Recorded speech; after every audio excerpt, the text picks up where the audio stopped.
In today's episode, we talk with a Northern Ontario YouTuber. We discuss everything from our favorite camping foods to what we forget each time we go camping, and about exploring canoeing and camping in Northern Ontario. Check it out as a couple of good old boys just sit back, talk about camping and canoeing and life in general. Hey everyone, it's Wes from 4x4 Canada. I grew up in a 4x4 family. According to my mom, my first word was Bronco, not mum or mother. Kids had posters of girls or athletes on their walls. I had posters of monster trucks and truck pulls and mud boggers. I have over 20 years experience in 4x4 shops and many more than that in the off-road racing circles. I've been involved in 4x4 and racing clubs in BC, Alberta, and Ontario. Now I've decided to share my passion with you. I just want to remind everybody about our socials. You can check us out at 4x4canadapodcast.com. On Facebook and Instagram, we got 4x4 Canada Podcast, as well as our sister channel on YouTube at Vintage 4x4 Canada. Our guest today hosts an outdoor adventure YouTube channel based in Northern Ontario. His videos include everything from outdoor gear reviews to the serenity of fishing and canoeing in lakes. Doug, welcome to 4x4 Canada Podcast. Thanks for having me, Wes. So Doug runs a YouTube channel, as mentioned, called Pinetree Line. One of the things I love about your channel is that you're a regular guy doing regular videos that are somehow very interesting. I came across your videos when I was looking into a Napier truck tent, which I did not end up getting, but your review was quite interesting. And then that led me into another one of your videos and then another one. And then all of a sudden, boom, an hour and a half is gone. And you wasted an hour and a half of my life. It's appreciated. So tell us a little bit about Pinetree Line, your channel on YouTube, how it started and what it's all about. Well, basically, the name comes from the Pinetree Line radar bases that were built in the 60s when we were sure that the Russians would attack from the north or other areas. So they put the line of radar bases, and there was one here in Sudbury. So I just kind of picked up the name from that. And originally the channel was called Pinetree Line Outdoors. So I just kind of got rid of the outdoors thing more recently because everybody's something outdoors. So to try to be a little bit more, unique, I decided to just keep it Pinetree Line. And basically in 2017, I started, both of my kids played high-level baseball, and they were into sports. And I was traveling from Sudbury down to Toronto, 4-hour drive every weekend for their sports. And I did that probably for 4 years, and that was all encompassing. And once that was kind of done, I needed an outlet. I needed something that I wanted to do. And I just decided to do a YouTube channel. And I actually started doing more of the outdoor stuff first before I ever, filmed anything. But after a while, I thought, you know what, I'll give this a go. So that's basically how it started. It was something to keep busy more than anything else. Yep.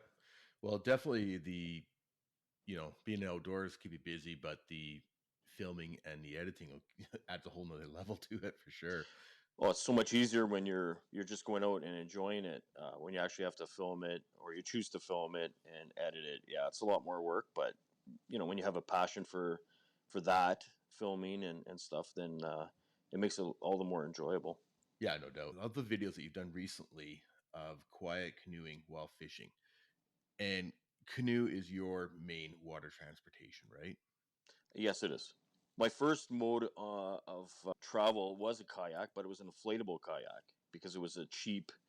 I think I paid $130 Canadian for my first inflatable, or my only inflatable kayak, and I wanted to have a cheap mode of transportation, so I took that in the backcountry and did a lot of fishing and traveling with that, and then I got a canoe, and so that's basically what I've been using for the last few years. The video on the birch bark canoe builder was quite interesting. Can you touch base with the listeners on that? Yeah, I did a video which I called the greatest birch bark canoe builder in the world.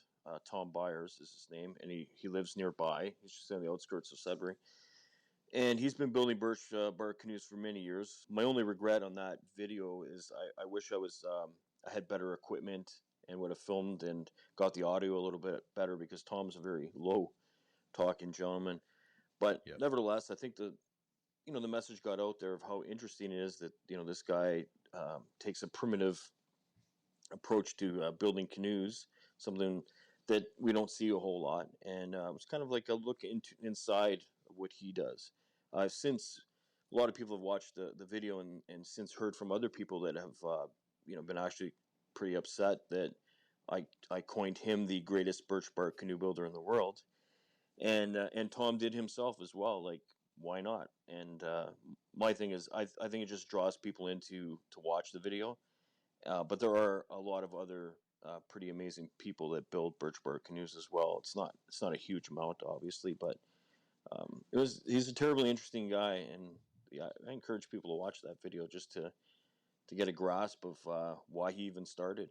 Like, it was a message delivered to him from the from somebody somewhere, Yeah, it was and very. I found it very interesting, and like you say, he may not be the best builder in the world, but I mean, it that tagline got people watching the video and hearing his story and go from there. You've got a lot of different videos, such videos like the Sudbury tornado from years ago, and your product reviews, and a little bit about bushcraft, and some of your canoeing videos and fishing videos. What's your favorite video that you've done? I would probably say the tornado video is probably my favorite. I have a huge interest in history, especially history around our community, and I'm actually working on a couple of passion projects similar right now about different topics.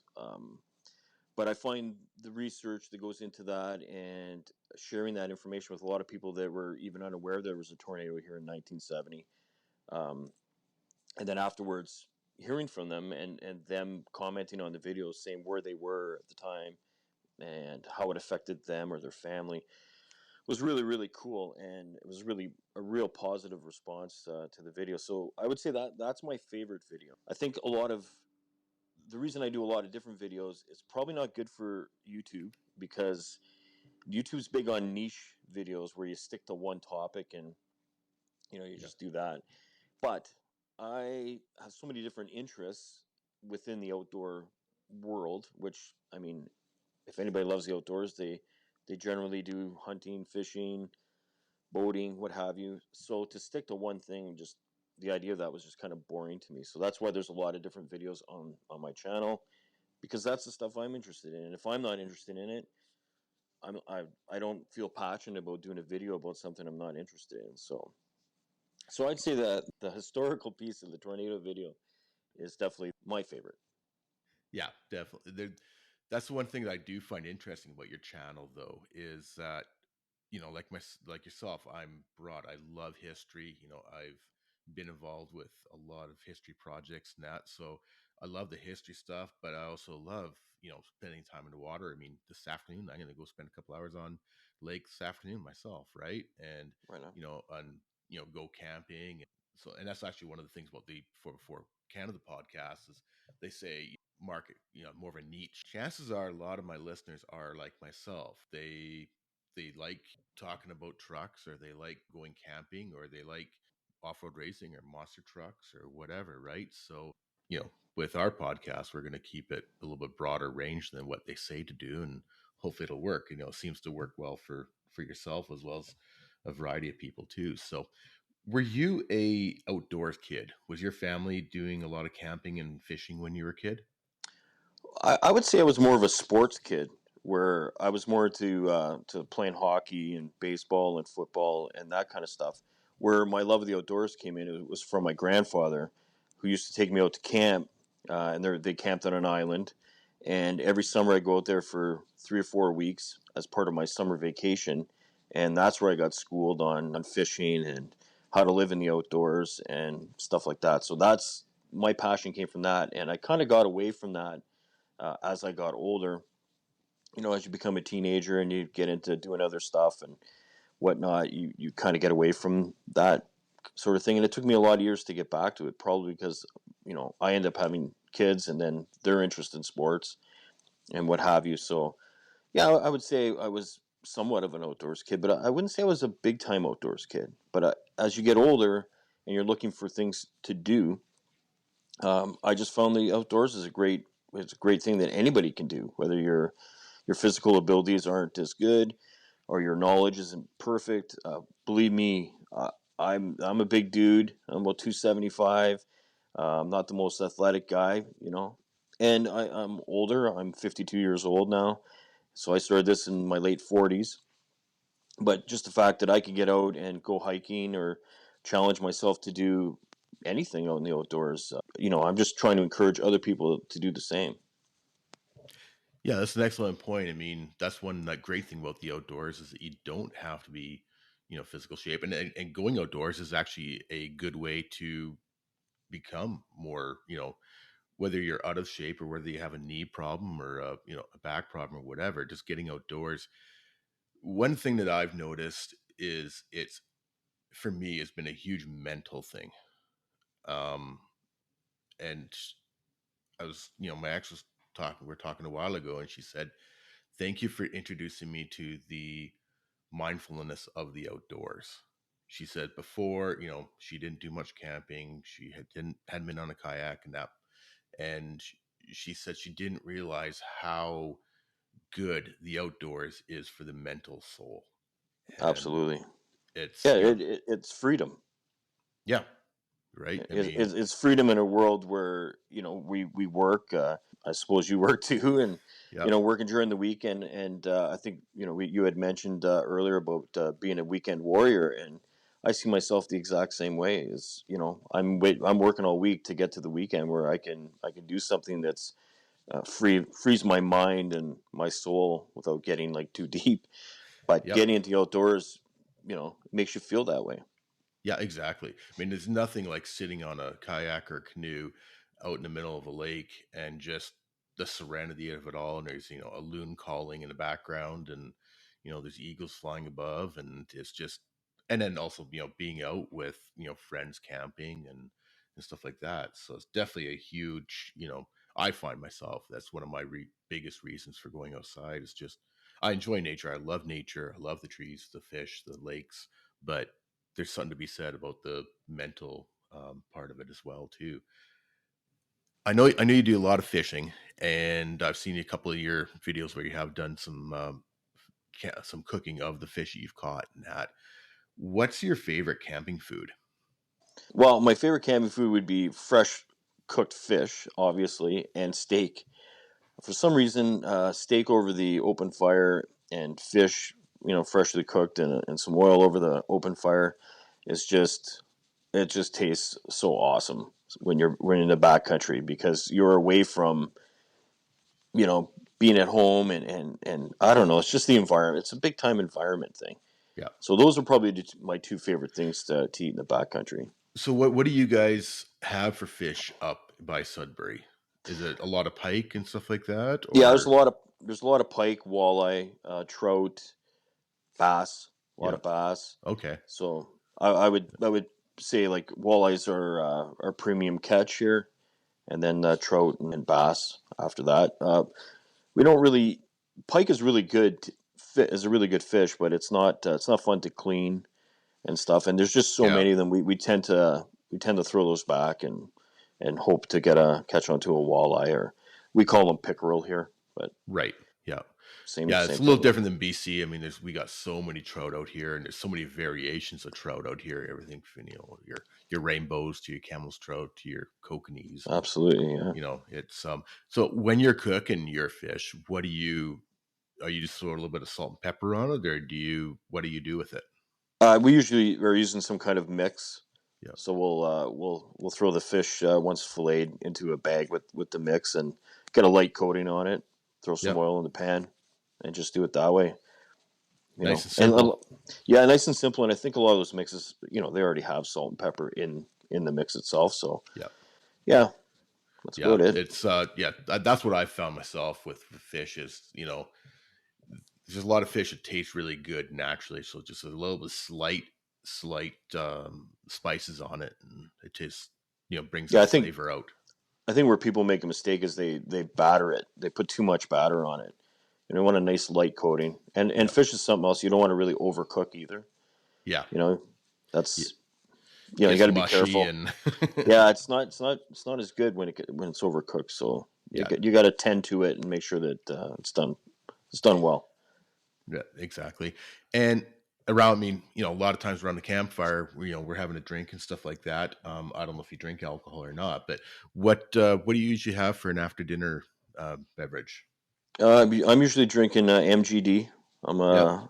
I like a cold beer, especially in the outdoors because usually we're camping, Crownland camping. We're not doing much in the provincial park or anything like that. So your access to what you have is what you have. Yeah. So you bring a couple of cold brews with you, and hopefully they're still relatively cold when you have them. But I think Yeah. that would be that's my preference for a drink out there for sure. Yeah. Same here. I enjoy a nice cold beer and something a lighter. I'm not a real dark beer drinker. Just a nice light beer I'm with you on that, 100%. that. Yeah. So there's always something that I forget when I'm going camping. For some reason, I have lists, I have bins. Sometimes it's my pillow, and but like even the first trip out this year, I forgot my cam stove because I had stored it somewhere different than where my camping gear is. So I ended up cooking everything over the fire, which was actually an amazing experience. So, what's something that you guys always seem to forget on camping? And then also, how do you stay organized on your camping trips? I remember forgetting a sleeping pad, which tends to be a big deal once you're out there because now you're looking for spruce boughs and what have you to kind of Yeah, make something up. But so that was a big one that came to mind when I thought of that question. Besides that, though, I think we in general as men forget stuff each trip because we're in a rush. Because yeah, it's usually Friday night or Friday afternoon. We're leaving that night or we're leaving early Saturday morning, something to that effect. And we're putting our stuff together because that's how we operate. We don't pre-plan a long time in advance. So we're grabbing stuff off the shelf and you're hoping everything's still in your bag from the last time you went camping because you never took it out. You just left it there. yeah. So there's always something. To say specifically what it is, you just hope it's nothing that you really, really need because you may not have access to that, or if you're going camping with someone else, they may not have it either. So, Like a sleeping pad. yeah, exactly. People aren't carrying around two sleeping pads. Yeah, it's like I say, I've got everything in bins, and like you say, you hope that is in there, but sometimes you might take out the even the washcloths and stuff like that to put them through the washing machine and get to Then you forget camp, to put them back. and there's no And no and the older you washcloths. and the older you get, you forget what you did 5 minutes ago sometimes. So you're not going to remember, a week ago or 2 weeks ago or what have you, where you left your stuff. So Yeah, exactly, no doubt. So, what are some tips you can give someone just starting out on camping? Or, let's start with the camping side first, then we can go into the fishing side. okay, well, I think to the point we were just making, I think it's important that people make a checklist. Start thinking in advance of what you need when you're going to go camping. Make a checklist and get that. Start preparing that stuff as you get closer to actually going camping. That way, there's less of a chance of you forgetting something. I think that's really, really important. When you first start camping, you might be camping in July, June, summer months. People generally camp it's perceived to be really nice out. What you got to remember is Mother Nature doesn't always cooperate with those kinds of things. So I think it's important you bring enough clothing with you. You be prepared that you're going to get a night that might be quite chilly, or you might get some heavy rains where some of your stuff gets wet. Change of clothes, stuff like that. That you don't want to be in a situation where now it becomes, possibly hypothermia. And I know it sounds kind of crazy to think that could happen in the warm summer months, but I've seen it happen to people. Uh, Definitely. Drink lots of water. Bring lots of water. If you're bringing a water filter, make sure you bring it and you don't forget it. You can get dehydrated on a trip. I actually, about maybe 5 or 6 weeks ago, was on a canoe trip and I got dehydrated. And I've been camping for a long time.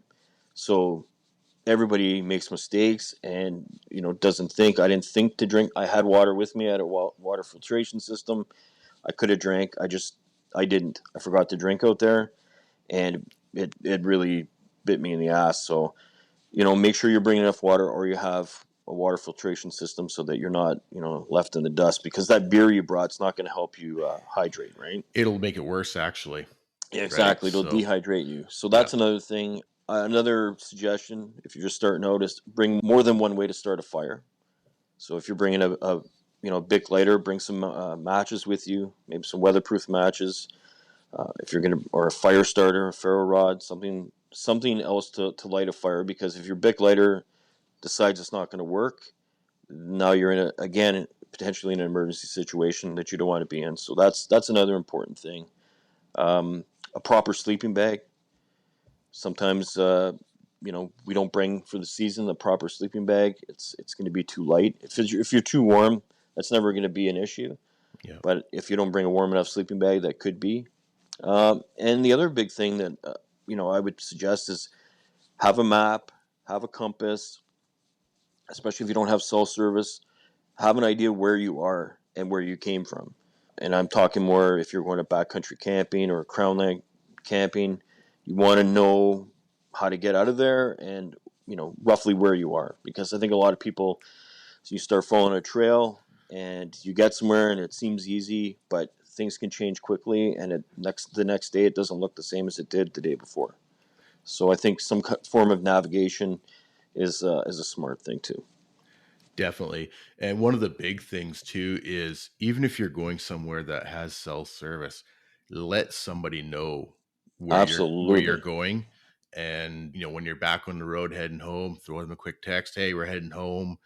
I do a lot of exploring on my own, and whenever I go out where I know service is not that great, I'll shoot one of my friends a quick text, "Hey, I'm in this area, and I'll let you know, when I come back out, or when I, get back in cell service tomorrow," kind of idea. And it's, and people do that to me as well. And I think that's probably one of the biggest things, that Absolutely. even if you're going with a group of people, still just let somebody know. Yeah, let a loved one know before you go. This is where, and I do that too. Yep. I usually go on Google Earth and I'll print out a picture and I'll give it to my girlfriend and say, Yep. this is where we're going to be. So if I'm not home by such and such a time or a day, start. That's where I'm going to be. So send somebody for help. Yeah. You know. Yeah. The outdoors has become so popular in the last few years, and there's some really good, for people wanting to start off, there's some really good basic kits that say, Canadian Tire or whatever, where they have a tent and it's got a sleeping bag and a couple chairs and stuff like that. And I think that's okay for somebody just going to a BC park, sorry, Ontario park or Oh, any wherever. provincial park. Yeah, Yeah. any provincial park, and it works good for people that just want to try it out and go from there. And you can actually get into camping for a decent price. And I definitely encourage people that are, thinking about it, to try that option, or even, secondhand stores.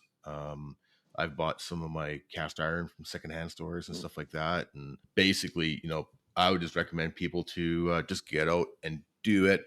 But if you're going to be doing it, do it in somewhere that's easily accessible and you're in cell range for your first few times until you Yeah, figure and out. I'm not trying to scare people from doing it or Yeah, dissuade them from doing it. I'm just pointing out the things that you know you want to make sure you have and you're prepared for. But I 100%. 100% agree with you, Wes. The best place to start at a provincial park.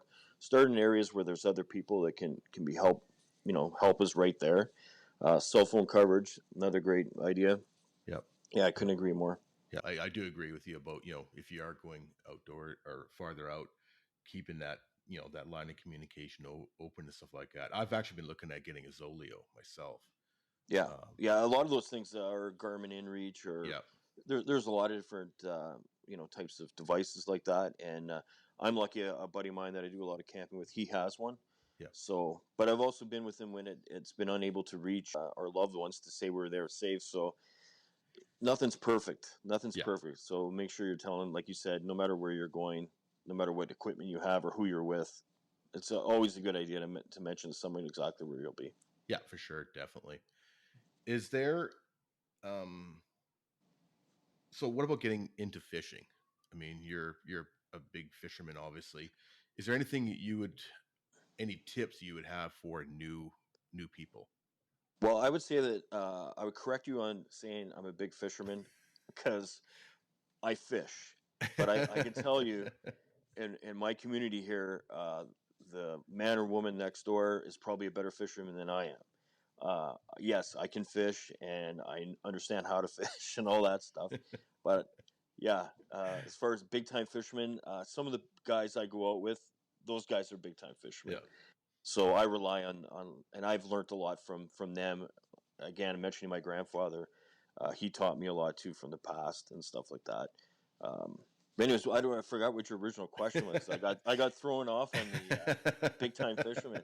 Oh, you wanted some tips, right? Yeah, yeah, you bet. Well, I think it's a great idea to go out with some other people that are experienced fishermen or women because you can learn a lot from other people. You can also learn a lot watching videos on YouTube, people fishing. There's a lot of videos that are specific to fishing, and I think you can learn a lot that way as well. Yeah, another thing about fishing too is not to be afraid to try different places, trying different lures, crankbait, live bait, mixing it up, changing it up often. I think Yep. just going out there with one thing in mind, or we're going to go to this place and use worms, and that's it. You may not have luck with that. So I think being able to be flexible when you're fishing is big too, especially and when you're on the water, you can be. When you go ice fishing like we do, you're stuck to one spot, so you're limited as to what you can use and because you can't change spots, so your flexibility comes in, and maybe your bait and stuff like that. So Right. yeah, that would be another suggestion. Yeah. I do some fishing when I am kayaking, but it's more I just drop a line out and I'm more there for the kayaking. So my fishing record is not that great, but I recently inherited my father's fly fishing gear, Nice. and I definitely want to get more into that. And I've got some friends that are fly fishermen, and they just yeah come out. We'll show you the ropes. So I definitely agree. Going out with somebody that has some experience is definitely a key thing. In BC, there is the Freshwater Fishing Association. I can't remember the exact name, and I'm sure there's associations like that in Ontario as well. And a lot of times they'll have a day where the kids can fish for Yeah, we have a family fishing week or weekend here. yeah, yeah. So that's So also another easy way, especially if you want to take kids fishing and you don't have a boat or you don't exactly have the gear to go out do fishing is looking up some of these organizations, and a lot of times they'll have family fishing day or they'll have a kids fishing day where they're fishing off the docks and things like that. So another um, thing, another tool here too is like the Ministry of Natural Resources in Ontario has a map where you can go to any lake in Ontario and it'll tell you what's in the lake as far as fish go. right, Uh, yeah, if it's been stocked, when the last time it was stocked, with young fish and stuff like that. So they can give you a little bit, some intel into good places to fish, what have you. yeah, And to getting back to your point about teaching, like I feel comfortable teaching my kids how to fish and some other people, but it's such a wide range of skill level. Even with ice fishing, I had put a video talking about what I felt was the best ice fishing rig, and a lot of people got upset because these big time guys are fishing ice fishing daily. And yeah. I'm talking about a rig that's for the weekend warrior that's going out every weekend or every second, third weekend. And so the criticism you get sometimes makes you realize and understand that there's guys that are just absolutely bonkers about fishing and just have such a passion for it, and I appreciate those guys. But I think if you watch my channel overall, you can see that I'm just like you said at the beginning, just an everyday guy, you know, chugging around in the outdoors and having some fun with it, and just encouraging others to do the same. I'm not an expert, not an expert in anything, and I don't profess to be. But sometimes you say something and it gets some people upset. But that's the way it goes. Yeah, exactly. And as long as they're willing to learn from from everybody, that's one of the big things, even in life, Absolutely. right? So now going back to the ice fishing, um, why? Why not? I, I did it as a kid, and I have to admit we didn't have a hut. We were huddled around okay, a that's the difference maker. Because I was just gonna say, I have gone out a couple times without a hut recently, and it's not nearly as enjoyable. But if you get a nice warm day in March or something like that on the ice, I mean, you're getting a sunburn. That's how nice it is. yeah. But generally speaking, it's somebody's got a hut or a portable ice hut. I don't have one myself, but I have a good buddy that does, and I'll go ice fishing with him. And man, it's so comfortable in there. We got the heat going, portable heater, and we can cook in there. It's great. It's fantastic, and you're out of the elements for the most part, and you can fish a couple lines inside the hut, and then you got a couple lines outside, right? Yeah. So in Ontario, you're allowed 2 lines per person. So Right. so it can be an enjoyable experience. Again, it comes down to equipment. If you have the proper equipment, you know, fall camping, winter camping is a lot of fun if you have the proper equipment. If you don't have the proper equipment, like you said about ice fishing without an ice hut, it can be so miserable you'll never want to do it again. Yeah, totally. And I have to admit, fall is one of my favorite times. It probably is my favorite time of year. I And agree. that's there's the everything from the leaves turn into it's cool. I mean, we hit, I think we're supposed to hit like 38, 39 degrees next week. Wow. And so it gets hot in the middle of BC. And we've had a couple days or 40, 41, stuff like that. And I actually haven't gone camping the last couple of weeks because it's just not enjoyable when it's so hot. But the fall time, I find, it's a little crisper. It's the leaves are falling. It's just I don't know. I just enjoy the fall that much more than the actual summer. So, Yeah, but I'm yeah, with you on that. That's my favorite season, and I'll do more camping then than I will in the middle of summer because for the same reason you just said, it gets so hot and humid. It's not enjoyable. Like if it's not going to be enjoyable, I'm just not that interested. you know. exactly. So And but and the thing is, but you gotta have, like you said, like you mentioned, you gotta have the right equipment. You gotta have absolutely. a sleeping bag that's gonna go down to, you know, even if it's rated to -20 is, and it's not gonna get -20. You still want to have that rating. Bring an extra blanket with you. Um, bring a lot of times when I'm camping in the fall, I'm going to bed with winter socks on and a Hmm. toque, and I'm nice and toasty and warm. But it really does boil down to having the right equipment and right clothing for it, for sure. Absolutely. Yeah. What's one thing that you've bought that surprised you in a positive way? Yeah. All right. So the favorite thing I bought is a camp chair. A little foldable camp chair that is about the size of an Nalgene bottle, and you take it out and all the legs, you put everything together, kind of snaps into everything, and it's having a chair when you're camping, backcountry camping, is like the greatest thing ever because after you're sitting on a log or a stump for a while, it's just not much fun. So I don't care where I go or how light my gear has to be. I always pack my portable camp chair. So that's one of my favorite things. The other thing that, and you had mentioned earlier that you didn't buy, was the Napier truck tent. One of the things that I've dabbled in is overland camping using that tent, and I want to do actually more of that moving forward. I think as having thought about it a little bit more this summer, as you get older, the less you want to sleep on the ground and do all those kinds of things. So I'm actually thinking about doing more of that kind of camping. And the truck tent's not perfect. You saw my review on it. We Yep.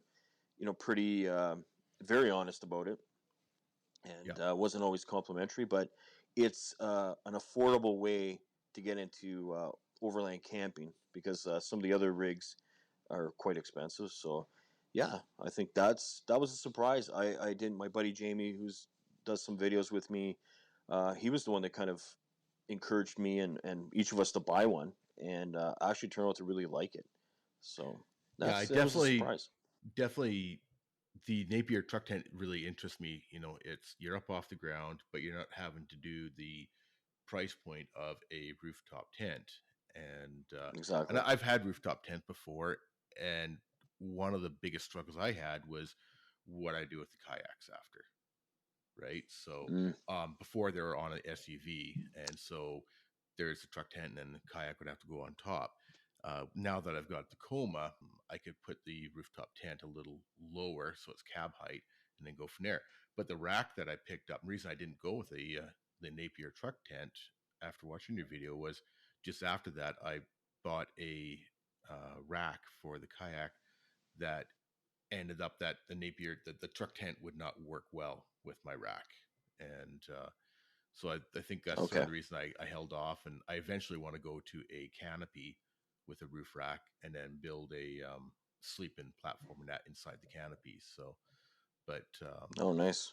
Yeah, and I'd like to get one of the truck top tents as well. Like that's a goal yeah, too. But it's just like financially, I oh just I'm always looking to find things that are affordable.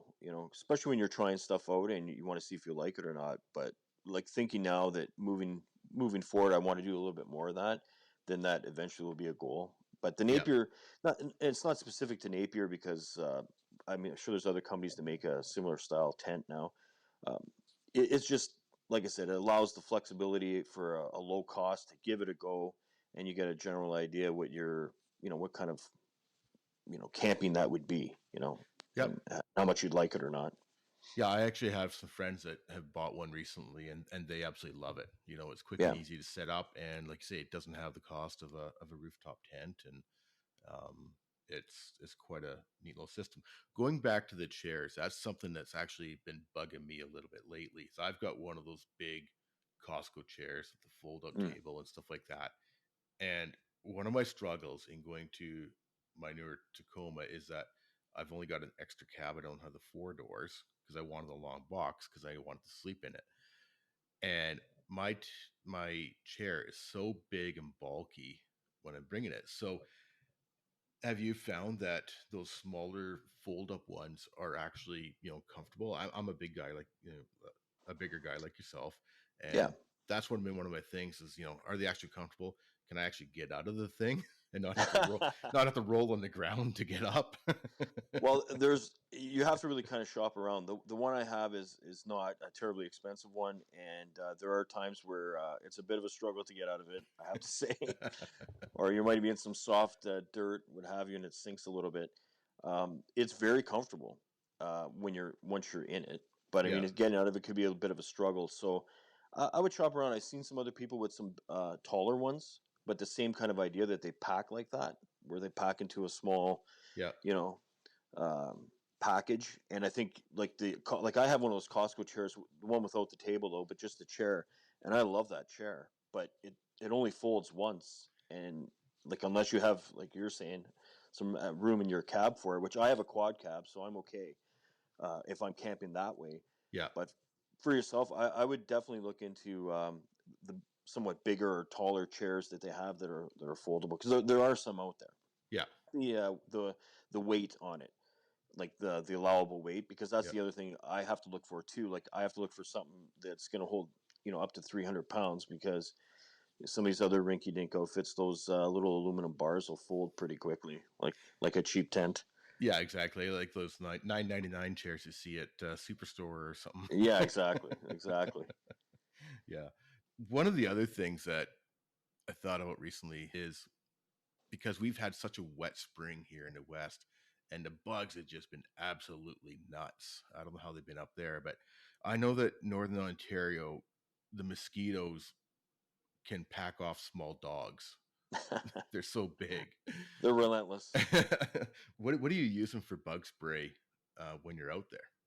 I hate bug spray, but if I have to use it, I mean, I'm using any kind really that the best I get. I got some 100% DEET stuff from the States that I'll sneak on. I know it's not, I guess not illegal in Canada, but it's not sold in Canada. Yeah, But I'll put that on if I really have to. Musk oil always does the job to a certain extent, but I hate the smell yeah, of bug spray in general. So the way we try to combat it a lot of times is we try to camp in areas where it's either an island or a point of land or a peninsula of land where we can camp and get that cross breeze going. Yeah. And then we're not suffering so badly from mosquitoes. We also have black flies here, which are horrible in the spring. And then summer comes, we get deer flies and horse flies, and nothing combats those buggers. So the area you're camping can make your decision for you, because if you get into an open area, you know what, you're not going to have as many problems. You get the nice breeze, you're going to be okay. So yeah, as far as a type of repellent, what have you, whatever, nothing's going to work 100% anyways. Yeah. So Yeah. best thing is light a fire, create some smoke. Every Yep. once in a while, put some green branches on there, which will create a lot more smoke, and Yep. that'll clean the area up pretty good temporarily. And mosquitoes here, after a certain time, the temperature gets too low, they're gone, they're non-existent. So you just have to get through that couple hours where they're Right. really bad.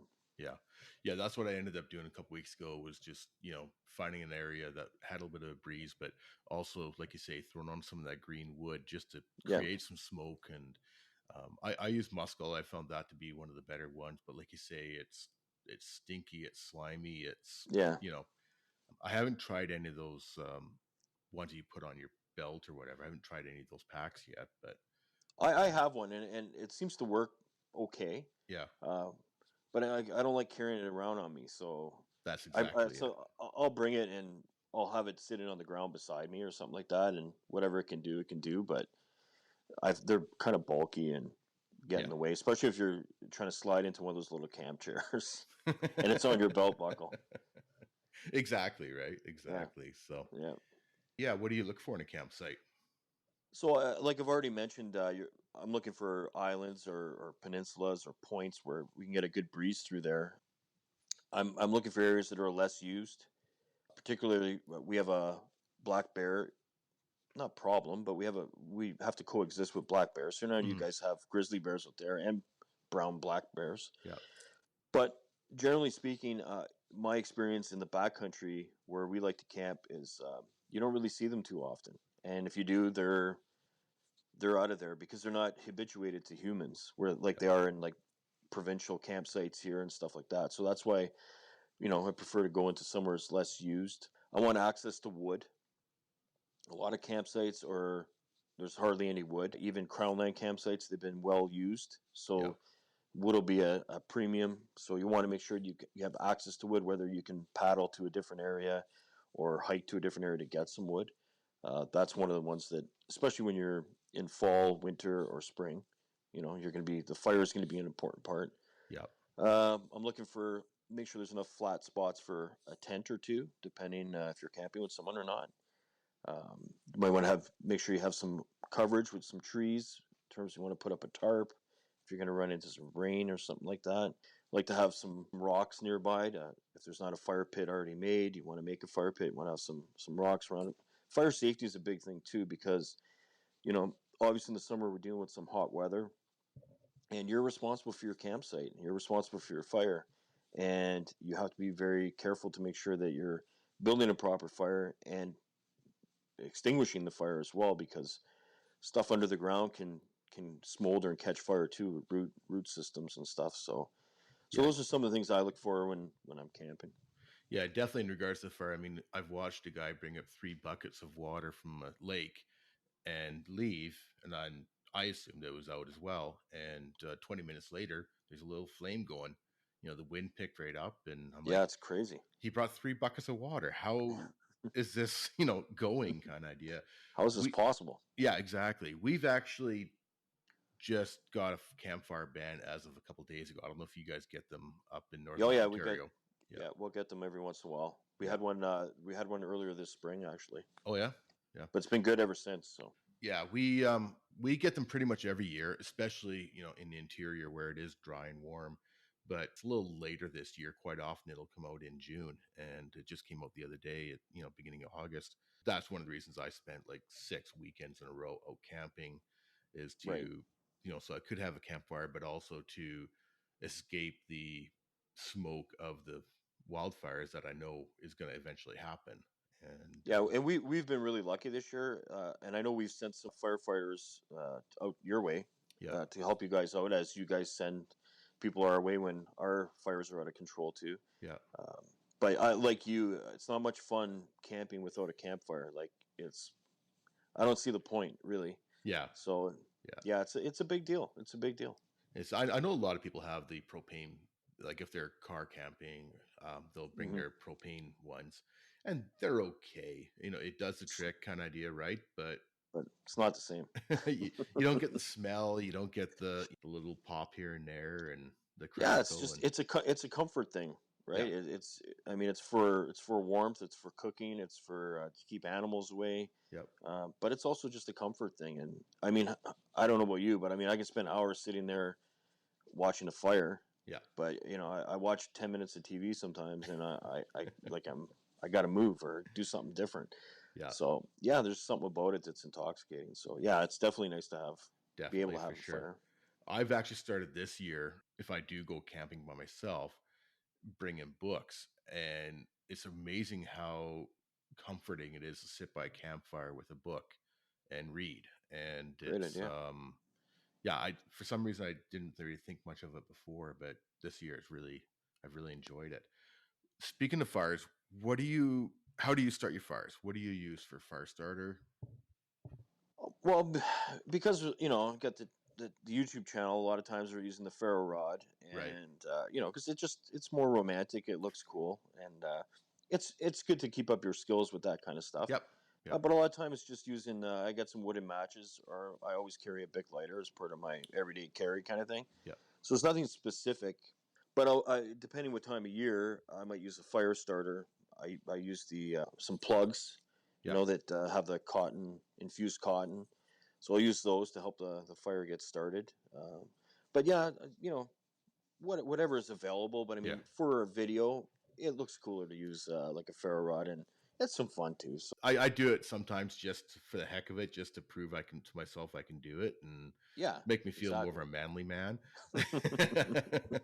I can start a fire with no matches or no Yeah, torch. But it's so I'll do that the odd time, but quite often I'll use a barbecue lighter yeah. and Whatever's fast, like, yeah, and it all depends. If you need that fire going right away because you're getting eaten alive by bugs or something, right. Yeah. then you're not. Yep.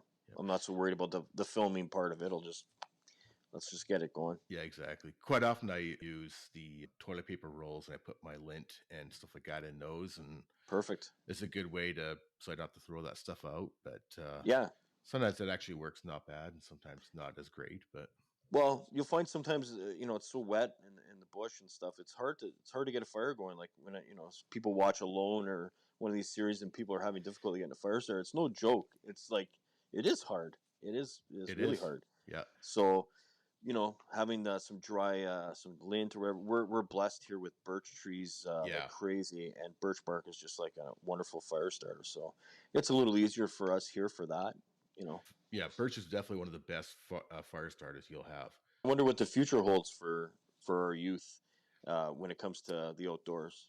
You know, It's an interesting question, and I think you watch a show like that and you kind of wonder, but then you take a look at I've got some friends that their kids want to be outside and do camping more than the adults do. Maybe right, that's right, because the kids don't have to do any work, when it comes to the camping. true, but that's But good. That's a good sign. yeah, so I've got a lot of friends that their kids are right into it. So I think it's gonna be okay. I think so too. I think a lot of younger people, especially a lot of ladies, love fishing. Yeah, So I think that whole getting out, hiking, fishing, camping, I think a lot of people are doing it, and they're also like it's a great spot to get some cool Instagram pictures or, some selfies and stuff like that. yeah, So yeah. I agree with you. I don't think it's. I think we're in good shape. I think we'll be okay moving forward. That people will still love enjoying the outdoors. Yeah, and I think a lot of people, like, we've really seen an increase of outdoor recreation users over the last couple of years with the pandemic and that. Right. A lot more people are out hiking, camping, side by side sales and camper sales. For a while you couldn't buy a new Couldn't even side by find them. yeah, you couldn't find them, right? So Yeah. there so many sales on them or so many purchases on them. And so I mean that has definitely help. It's been a good thing and a bad thing in regards to a lot of, a lot more people getting out. It is a good thing, but there's a lot more people out that Out. may. It's the same for the same reasons, right? I totally agree with you. It's like it's great that more people are getting out, but it's terrible that more people are getting out because now Exactly. you're running into these people. And if you're like me, I prefer to have a nice quiet time in that's my time, out there. But Yeah. I think overall, I know where you are and where I am, Canada in general. There's plenty of space for everybody. It's just access to getting some Yeah. areas. Speaking of which, is there an area that you want to go visit and do some hiking and camping and fishing other than around your area, right? Yeah, I'd love to go up to Alaska. Just I mean, we're so exposed to Alaska through so much media, and I mean, the Discovery Channel loves Alaska. There's so Yeah. many different shows in that. But I'd love to go up there. I'd love to see that kind of country and to see what how different it is or Yeah. similar it is to where I am. But a lot of me is like, as much as you want to do that, like the playground I have here is fantastic. It's got everything you could ever imagine for an outdoorsman or outdoorswoman. So it's not really, but just to see a different place is Yeah.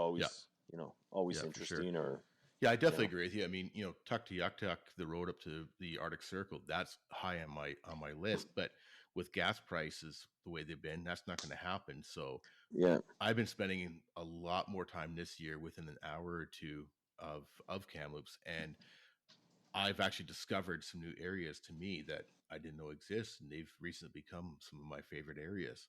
And so How do you feel about repeat areas, like going back to the same areas, or do you like new adventures every time out? I like new adventures myself. One of my goals this year was to not kayak on the same lake that I have kayaked in the past. And that's really what drew me into some of these other areas because I do like exploring. I do like getting out. But having said that, I do go back to some of the same areas that I have been to before. I do like the exploring. I find that if I do go away for a weekend, I find it really hard to stay in one place on a weekend. Mm, I'll be up, quite often early in the morning. I might go for a kayak and then, or pack everything up and then head off to another lake or spot. another area. Yeah, I find it just sitting around the campfire during the day to be extremely boring. Even if Boring. I, I think we have a lot of similarities because I totally agree with everything you're saying. Because I too have gone back to places I've been already, but not often because I'd rather explore. I think all of us have a little bit of that innate exploration thing in us that and it's so hard to discover anything new yeah, because the world has been searched and explored and what have you. But for us, just locally, you and I or anybody else in your area, there's stuff that you haven't seen, there's stuff I haven't seen. yeah, So I'm trying to hit those spots to see if there's something new and exciting or just different yeah, out there. exactly. There is one little lake. It's a little hidden little lake, and I've never seen anybody else there before. But I know there is people that must go there because sometimes there's new firewood or something like that. But I go back to that one sometimes, and I might actually spend half the next day there. But I've also been working on building a trail, a hiking trail around the lake, Nice. and that keeps me occupied during the day, kind of idea, right? So, Yeah. So you're not um, getting bored. exactly, right? But yeah, I tend to go adventure. I mean, on my 4x4 adventures, there is places where I will go to the same place, um, whether it be a fire lookout or something like that, just because the views are so great. And Yeah. which I know you don't really understand because you guys don't have mountains or views in Ontario. Yeah. Yeah. It's not quite the same. Yeah, but no, I mean, obviously you have great views of lakes and stuff like that, especially in your area. But so there is areas I will go back to on my adventures, but and there's a couple places that are a yearly trip with some of the guys. Right. We'll go up Baldy or go Cornwall Mountain or whatever. But that half of the time, that's just because I'm hanging out with the guys for the weekend, kind Right. of idea, right? So it's not about visiting the same place per se. But Well, I'll tell you, I was up in Red Deer, yep, and uh, we drove west into past Rocky Mountain House into the border of BC, and when you see those mountains and it looks like a picture, like it doesn't even look real, and you're looking at them with your eyes. I Yeah, mean, yeah. wow, like It's incredible. And I'd love to make my way back out that way and be able to do some camping and enjoy that more, in the well, future. definitely ever come to BC, you know who to contact. We'll go do some Yeah, fun man, stuff and for go do sure. some exploring. I lived in Toronto for 10 years, and I Oh, actually I actually yeah, enjoyed it while I was there. And that was one of the times I was sort of away from my outdoor exploring, time, right? But and I enjoyed it for a lot of different reasons. But it was funny when I was there, they were talking about this little ski hill or something like that. I'm like, we went by it, and I'm like, we don't even call that a hill. We call that a bump. yeah, no kidding, eh? They're all excited about this So ski true. hill. Yeah, so true. But that's one of the things about Canada is that we're such a diverse country, right? You know, Absolutely. you look at the prairies and you think, oh, it's just flat and it's ugly. But you start looking at the prairies and it's beautiful, right? Yeah, You go back to the East Coast and it's stunning. I mean, I'd love to spend more time up in Labrador and stuff like that. And yeah. then you got BC, which, you've got Rocky Mountains, you've got the grasslands, you've got the ocean. It's we're It's got a really little bit of everything. yeah, we're really blessed in where we live in Canada. But there's I a agree. reason why I moved back to BC. Yeah. Well, it's far cry from Toronto, I guess, eh? Yeah, exactly. Yeah, but Toronto is neat. I mean, there's a lot of culture and stuff like that, and It's cool. It's fun. you It's a know, fun place to be. There's a lot of energy.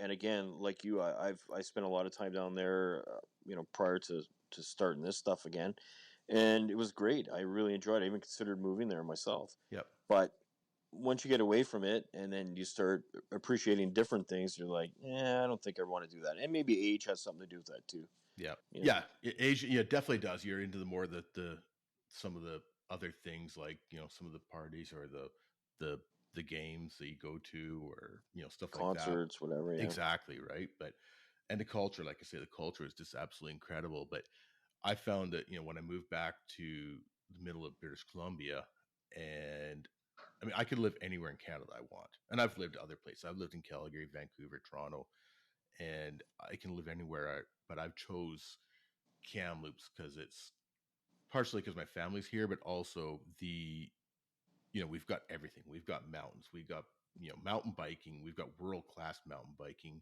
Yeah. We've got world class fly fishing lakes. And I can like this afternoon. I've got a car show to go to this morning here, but this afternoon I'm gonna go up to a lake, and I'll be at a lake in a half hour. Yeah. You That's so can't awesome. you can't do that in Toronto, right? No, and the air and here in Sudbury, like there's 330 lakes within city limits. Like it's insane, That's you wild. know. Yeah, that's So wild. like I can take a 5 minute drive and be at a lake, Yeah, literally. yeah.